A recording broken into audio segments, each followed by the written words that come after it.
حتما تا حالا شده به فکر این باشید که با یه تیر چند نشون بزنید.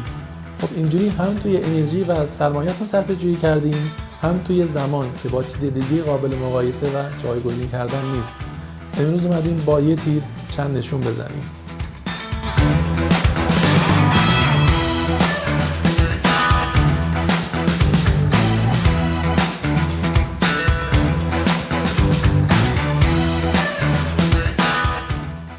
اگریزیت، یک تیر و چند نشان.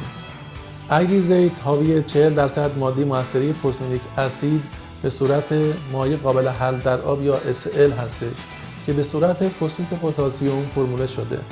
با توجه به حضور فسفید در این ترکیب، اگریزیت به عنوان یک قارچکش سیستمیک با خاصیت پیشگیری، حفاظتی و درمانی معرفی میشه. این خواصی که معرفی شد به صورت مستقیم یا غیر مستقیم از نظر تاثیر فسفید در گیاه قابل نمایش هست. اثرگذاری مستقیم اگریزیت معطوف میشه به خاصیت مهار کنندگی و درمان کنندگی اون. با توجه به اینکه فسفید یک اتم اکسیژن کمتر از فسفات داره و از اونجایی که اگریزیت یک قارچکش سیستمیک محسوب میشه، فسفید میتونه به راحتی از طریق اندامهای هوایی به سرعت جذب بشه و با توجه به خاصیت سیستمیک اون در سراسر اندامهای گیاه یا بافت‌های مختلف انتشار پیدا بکنه. مکانیسم اثر فسفید در گیاه به این طریق هست که با اثرگذاری بر بیان ژن‌هایی که سنتز ترکیبات ضروری ساختاری و فیزیولوژیک گیاه رو کدگذاری می‌کنند، باعث کنترل و مهار عامل بیماریزا میشن. در واقع تشکیل دیواره سلولی که لازمه تولید مثل و توسعه عامل بیماریزاست توسط فسفید متوقف میشه. در نهایت دیواره سلولی یا تشکیل نمیشه یا دچار اعوجاج میشه و عامل بیماریزا رو از بین میبره.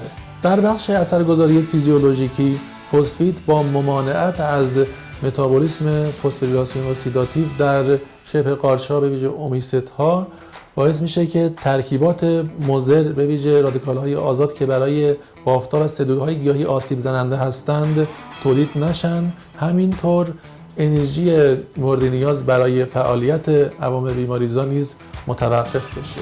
اثرگذاری غیر مستقیم اگریزیت مربوط میشه به افزایش مقاومت گیاه از راه تقویت مکانیسم‌های دفاعی ساختاری و بیوشیمیایی از جمله تولید پلیساکاریدها، پروتئین‌های دفاعی و همینطور بلخص تولید ترکیبات فیتوالاکسینی که گیاه در برابر عوامل بیماریزا واکسینه می‌کنند. علاوه بر فسفید، اگریزیت حاوی 22% پتاسیم هم هست که وجود پتاسیم و فسفید در کنار همدیگه میتونه اگریزیت رو مناسب مصرف در قبل از گلدگی جهت کاهش قابل توجه سقط جنین بکنه که باعث میشه که تشکیل میوه افزایش پیدا بکنه. همینطور با توجه به خصوصیت عنصر پتاسیم برای تولید قند و انتقال اون در داخل گیاه، مصرف اون بعد از تشکیل میوه و همینطور در طول دوره رشد میوه میتونه باعث افزایش صفات کمی و کیفی میوه هم بشه.